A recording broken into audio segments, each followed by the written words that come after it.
Hi, welcome. Welcome to the Canada Project on WikiTree Day 2023. I'm very excited to have members of the Canada Project here to discuss the many sub-projects, the trail that you go through to learn more about Canada and how to source, as well as what they're doing in the project currently and how you can help them out. We have Amy, Brad, and Christine here, and I'd like each of you, if you don't mind, to go ahead and introduce yourself. Tell us a little bit about what you do for the Canada Project and your love of Canada. And let's start with Amy. So I'm Amy. I am one of the leaders of the Canada Project. I've been a member of WikiTree for almost 5 years. I live in Ontario, so I'm, depending on which line of my tree you follow, I'm third, fourth, eighth, and 10th generation Canadian. And yeah, so Christine? Hi, I'm Christine. I also am in Ontario. I manage the Ontario team, and I run all of our teams for our marathons, for the Sourceathon, and everything that we do throughout the year. I also help Amy anytime that she needs it with whatever I can. And I also manage I work with the cemeteries and the categorization on that side, and with particular attention, of course, to Ontario, since I know it oh so well. And over to you, Brad. Yeah, my name is Brad. I live in Los Angeles. I've been here for like 14 years, but my roots are definitely in Canada. My mother's from Newfoundland, my dad's from Nova Scotia, and goes back many, many generations on all sides. So that's where my major research interest and focus is. I work with the Atlantic Canada team, and I've done a lot of work, with the categories and working on different free space profiles and things around the area. I'm really interested in the little regional geographies and the families that come from those from little towns and places. With the Canada Project at large, I have worked for several years now coordinating the Trans-Canada Trail. It's like the process by which you get involved in the Canada Project, the process by which you learn, our standards for sourcing and for biographies. And it's the way that you kind of get to meet people and integrate yourself with the team and find out all the cool things that we're working on and the cool people who are there. I'll just shout out to Peggy Watkins. It's been a big administrative effort, and I wanted to step back, and we can maybe talk a little bit about some of our plans for education going forward. But she's taken over and done a really fabulous job with most of the coordination of that in the last month or two. And I think that you mentioned something, the education, and that's kind of why we're here today, showcasing the project to also let you know how to get involved and what steps and sources, and that involves education. So the genealogy that we are familiar with doing, usually we're familiar with adding a name and dates, a date they lived, date they married, date they died. But we also need to educate ourselves a little bit on the country and the regions. And also, let's talk a little bit about how we joined. And I know that you mentioned a little bit about the trail, Brad. So let me bring up the Canada Projects page. And just like every project on WikiTree, when you get to the main project page, all you want to do is scroll down. You'll see this particular box here. And every project has a G2G welcome post on how to join. You're going to click on that link. It'll take you to G2G. Please read the instructions on the G2G because every project is a little bit different on what they require you to provide an answer for.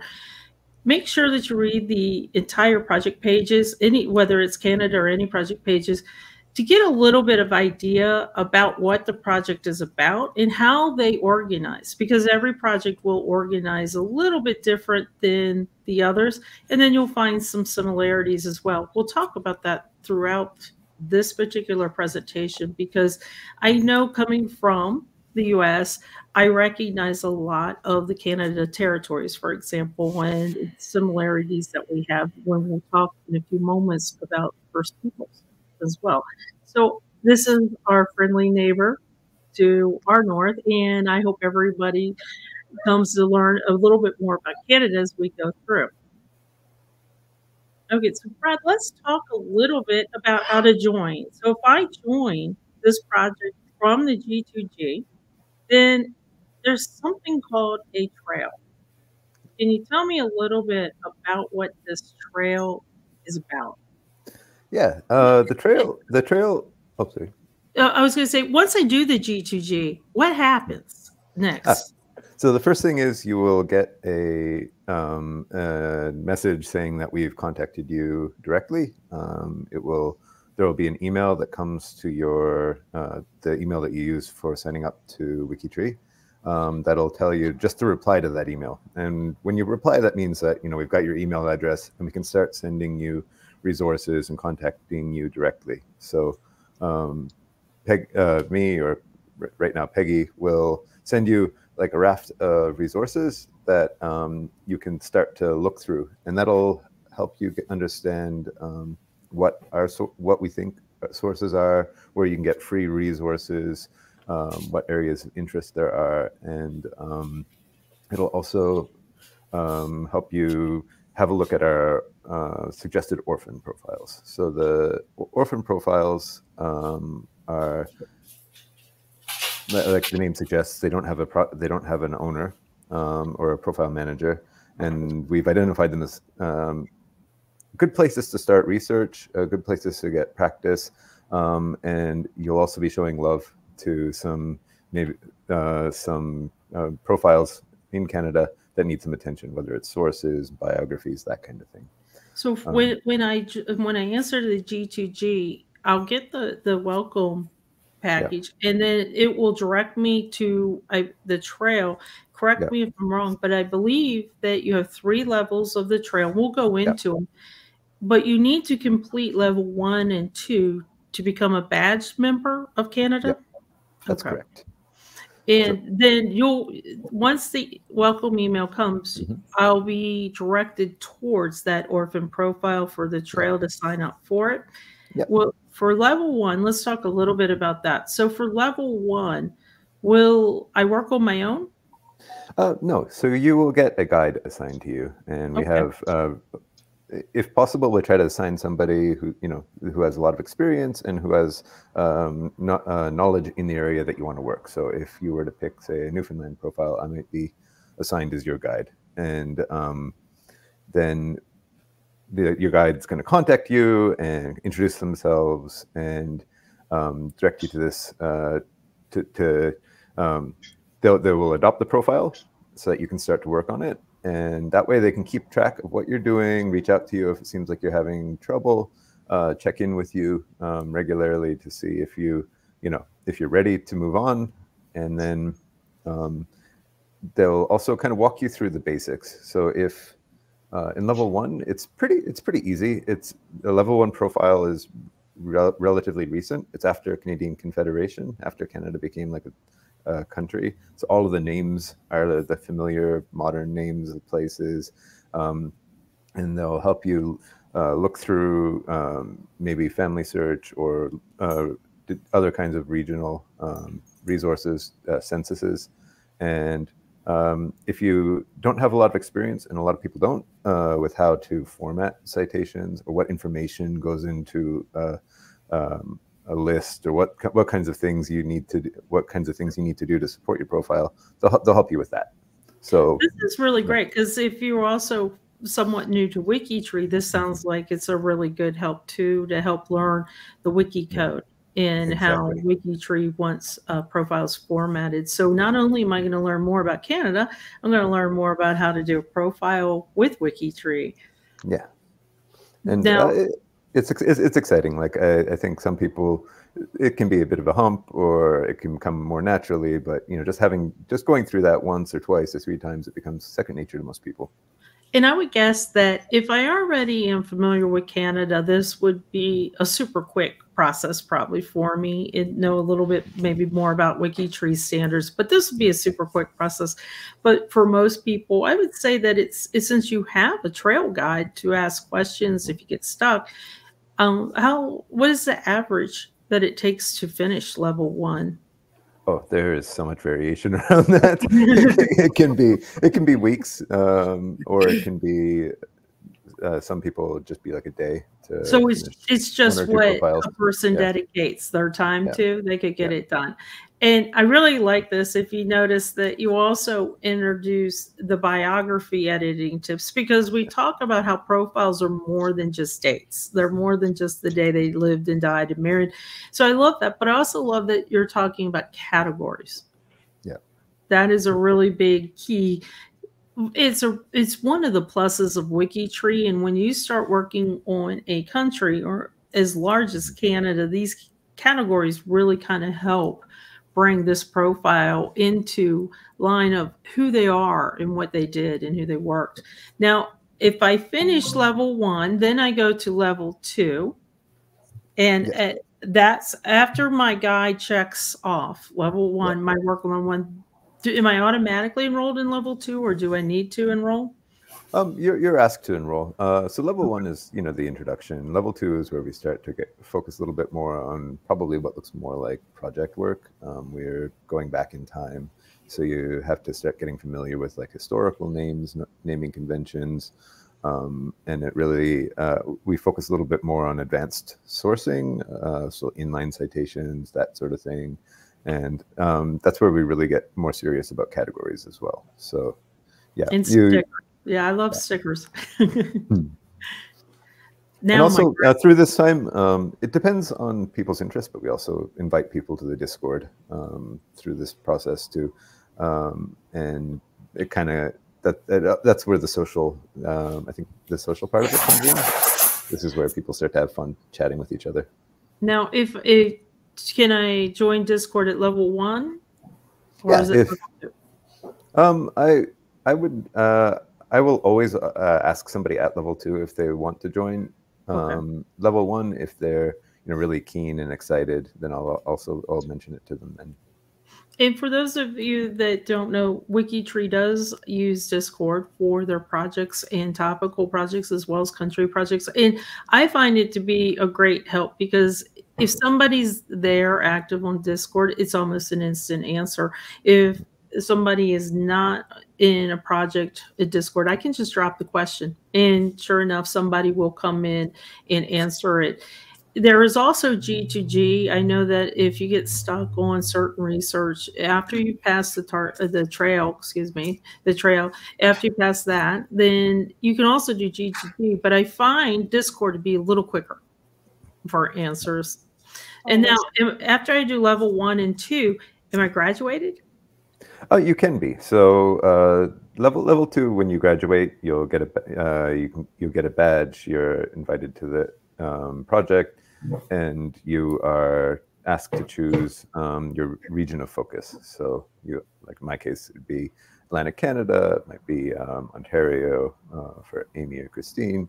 So you join the dedicated Discord channel for that region, plus the Canada Discord at large.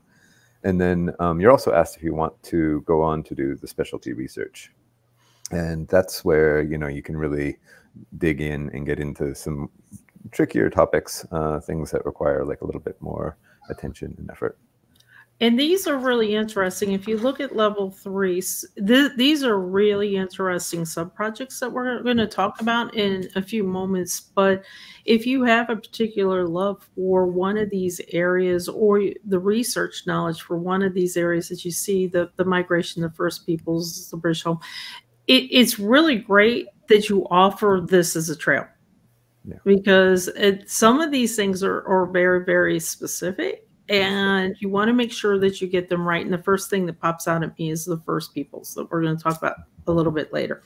Okay, so that would be the trail. Again, it's at your own pace. You can get it done quicker, or you can take a little bit more time if you need. And all these 3 levels will have a guide for the Trans Trail, right? Okay. And just to recap again, after you finish level 1, you'll be asked to go into level 2. And after you finish level 2, that's when you'll become a badged member of the Canada project. Yeah. So then the next part is kind of what I think is the interesting part. You touched on it a little bit, and I think Christine's going to talk about that, is the geographical team. So now I'm badged. I've gone through, I've proven that I understand Canada a little bit better and I can source. And there's a lot of times people will just say, okay, and move on. But you're missing the fun. The fun is joining a team and collaborating and meeting fellow genealogists. So Christine, could you talk to us a little bit about the geographical teams? Of course.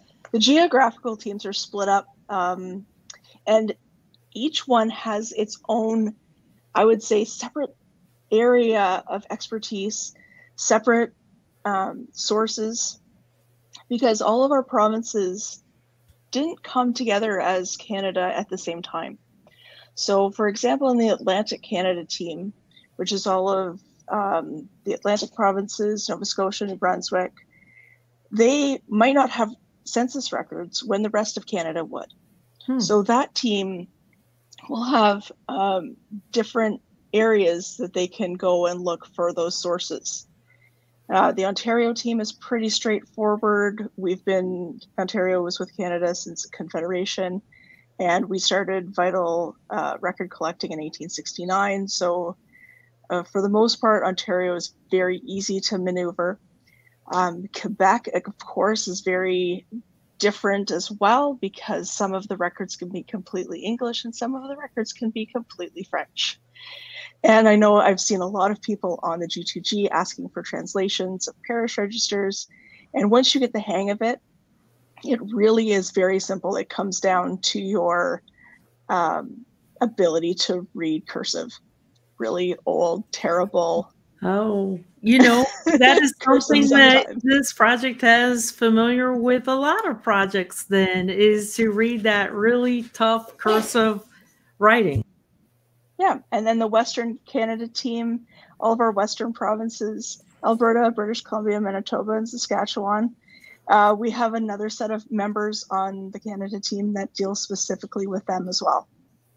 And again, there's another separate set of census records that were done specifically in Western Canada on off years from the rest of the country.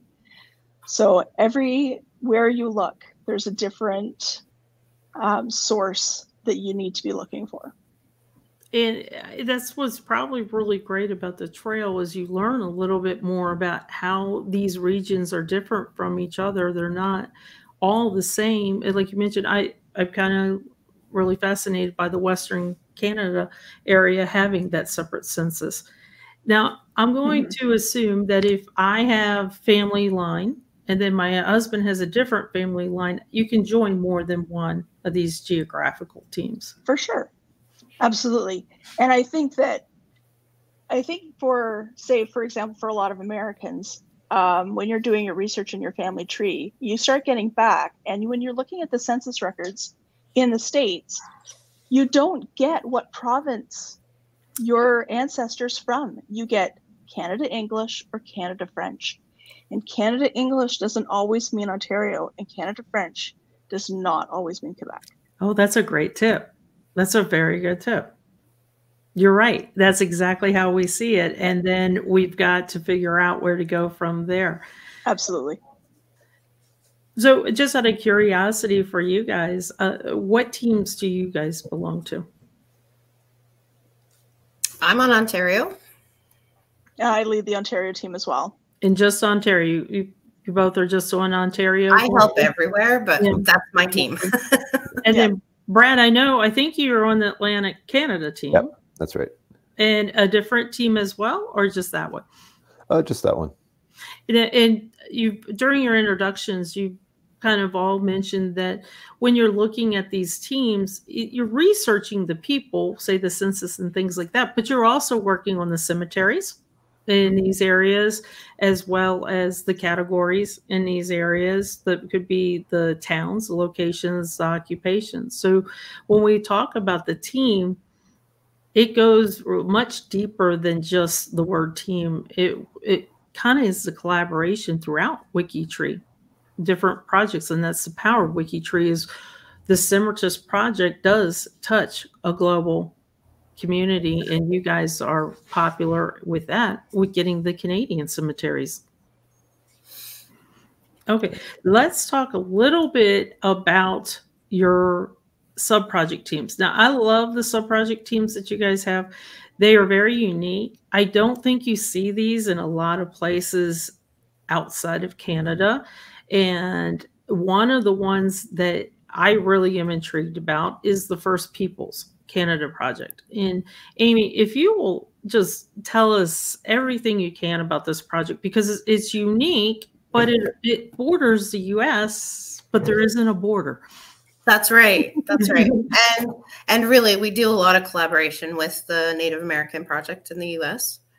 But the mission of the First Peoples Canada Project is to add and improve as many profiles as we can find for First Nations, Métis, and Inuit people as possible. Right now, there's a limited amount of profiles. It's growing all the time, thanks to Christine and several of our other great team members who have recently jumped on board and tried to help me get this off the ground again. What have we been at it now? 2 years? I think so. 2 years? Yeah. And I mean, we still need to do a lot of work, but we're finally making progress. We're also getting a lot of help from Russell Butler, who's heading our notables, and finding a lot of those First Peoples who are notables and creating profiles for them and bringing those to the project. That's right. What's great about those is if by starting with those First Peoples that are notables, then you can expand on their family and bring. So it's a good starting point where you probably have sources and information and then expand. Now for First Peoples Canada, are the sources very different than where I would need to go or what I would be seeing for sources? They can be much more difficult.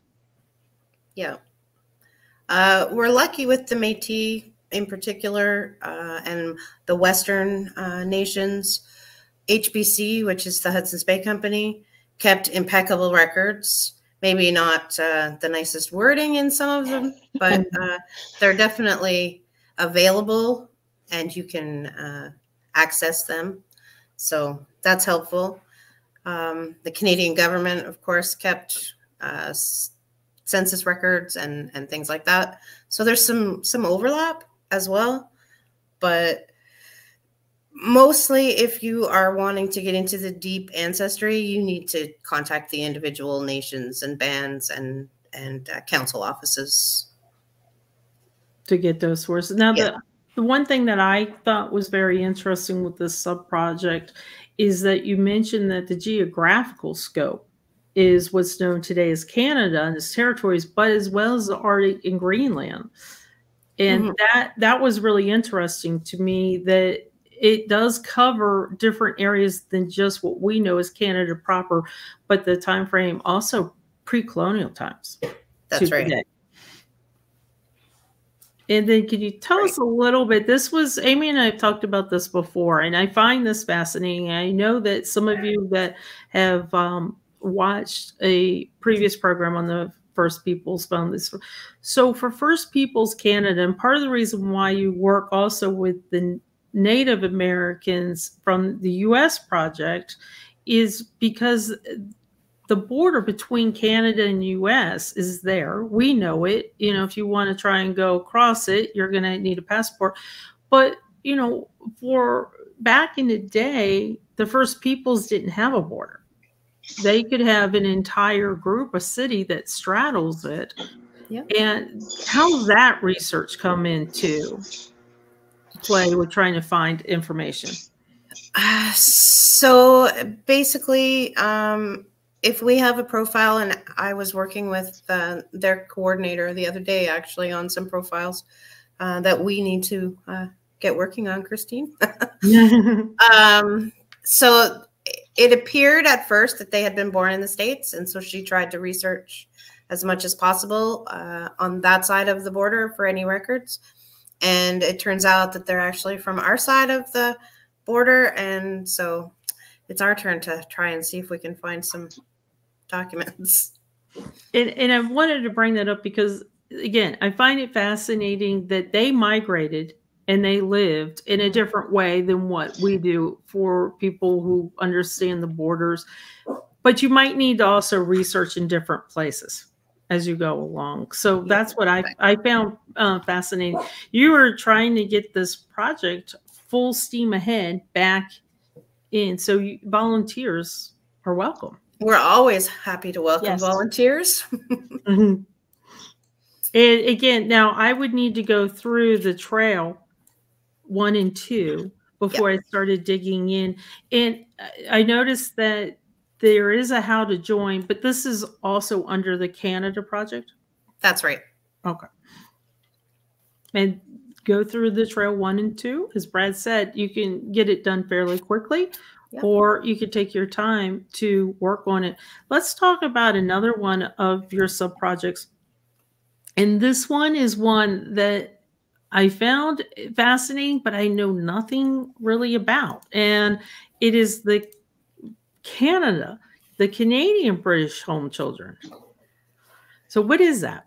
Oh, so Canada British Home Children is about 80 to 100,000 children from Scotland, Europe, Britain, the UK in general, I guess. In the, let me think here, I get my years correct.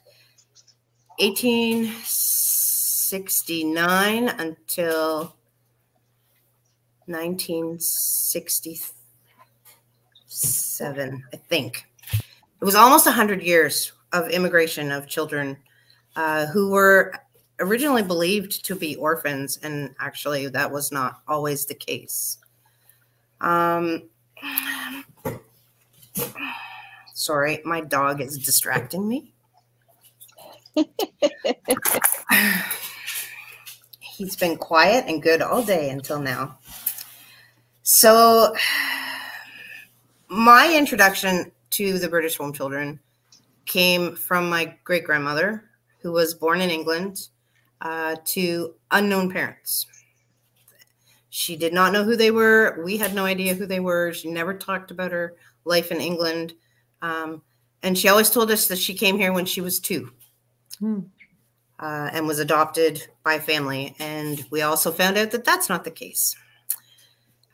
She was 13 when she came here after bouncing around England for 13 years. Her father was not a very nice man, to say the least, and her mother had passed away. And an aunt who came to take care of her mother's funeral arrangements discovered her living in squalor and plucked her out of the home and took her to Bernardo Home and left her there. Walked away. She was 2 years old. She was 2 years old. So she spent the next several years bouncing around from foster home to foster home. And when she was old enough, she worked as a domestic servant. And at age 13, she was shipped to Peterborough, Ontario. And the rest, they say, is history. She came here. She worked on a farm for a few years, married my great-grandfather, and had a wonderful life after. And settled down in Canada. That's right. So this project really, it sounds like there are many facets to this project. First is identifying those that were part of this scheme that happened. Right. And then also it sounds like the next scope is to try and reunite genealogically families. That's right. Through this. So there's actually an organization, they're a charity, and what their mandate is to help research individuals who were believed to be, because not all orphans that came from England were home children, but many were. Lots of times, if you've read some of the historical literature, you'll find that some of them were just street urchins that got into trouble with the law and got sent to Canada, and their parents found out afterwards. Wow. So to me, there's a lot of carryover or similarities as there is with our Indigenous children, missing women. There's just a very dark period of history that needs to be explored and brought to light. And by doing this through genealogy, you're creating almost a database by keeping them in a category as well that fellow researchers can try to find, especially with if you add in a DNA quote into it as well.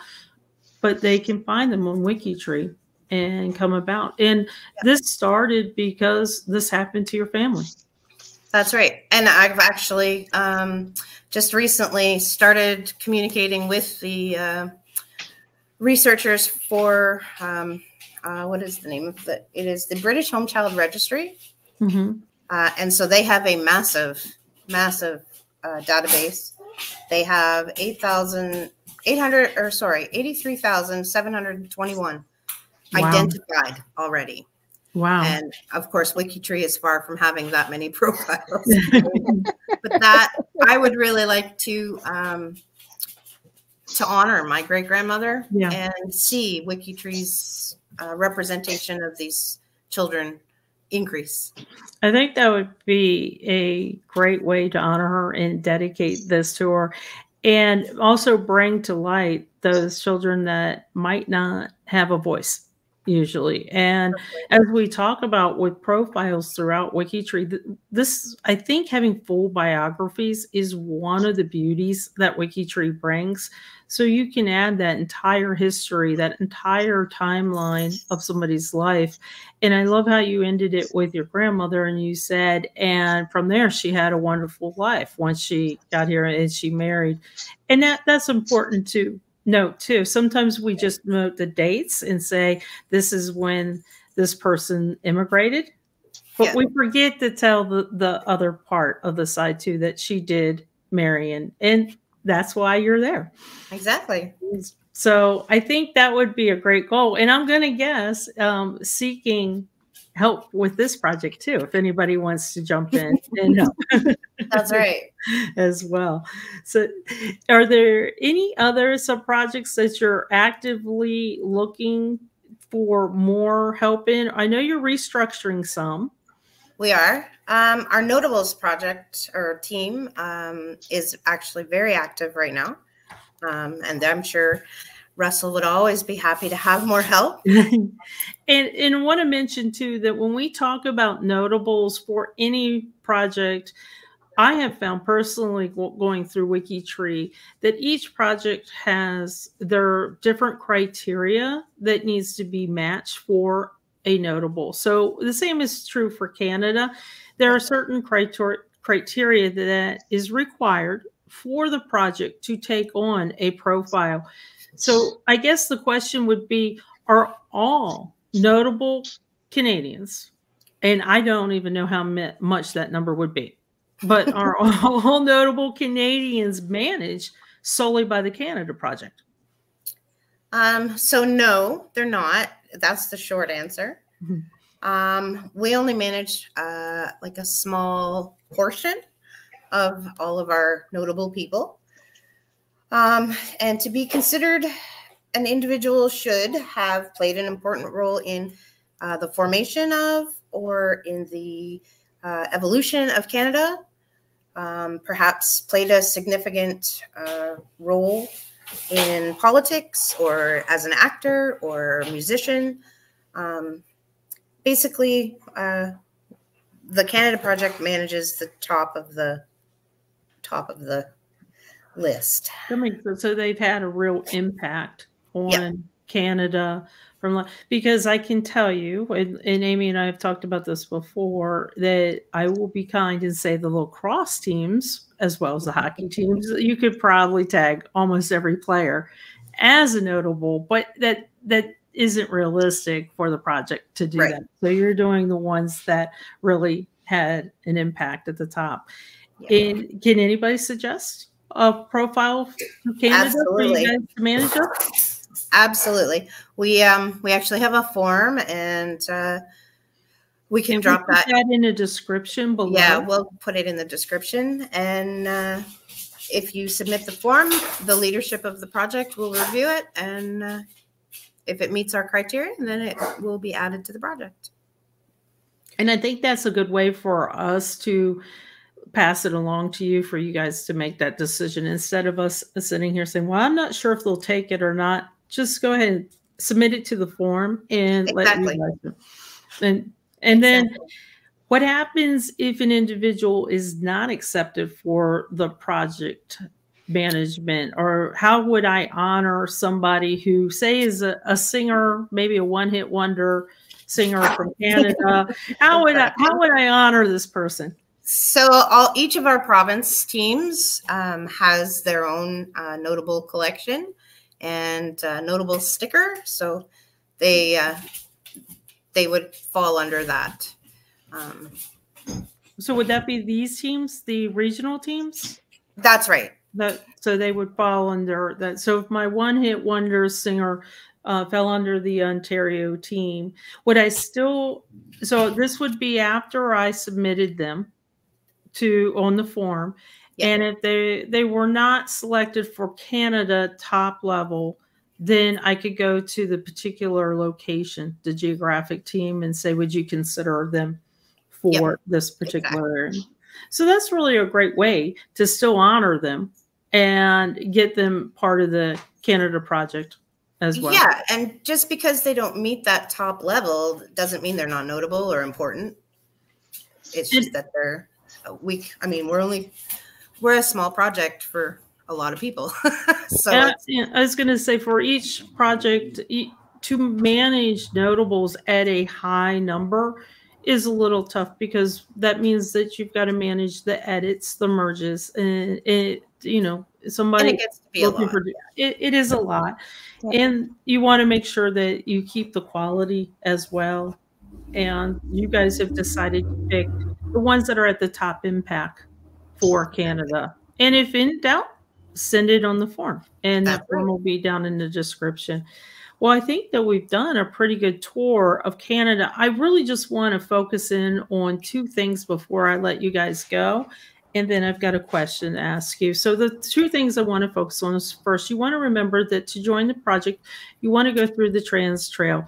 There's 3 levels, but you need to go through level 1 and 2 to get badged. And the third level, actually, third level is one that I'm really intrigued by, because you get really into the sub-projects, the notables, and a little bit more research than what you would do for an average Canadian.